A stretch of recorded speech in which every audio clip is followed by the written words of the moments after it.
Mikasika ireo manamboninahitra roa eo anivon'ny tafika dia marina tokoa fa nentina teto anatrehan'ny fampanoavana izy ireo omaly fa 7 ny volana Novambra 2024. Ny fiampangahana azy ireo dia fanoitoinana ny filaminam-bahoaka sy fanakorontanana mialohan'ny fifidianana tamin'ny alalan'ny fikasana hitarika miaramila ikiomy. Izany dia voatondro sy faiziny andininy fa 150 andalana fahatelo ao amin'ny fehezan-dalana famaizana.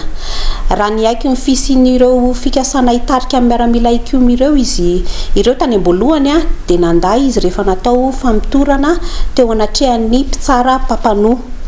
Mba ahitana ny marina dia nampidirina amponja vonijimaika izy ireo mandra-piandry ny fotoam-pitsarana amin'ny faha 9 ny volana Janoary 2024.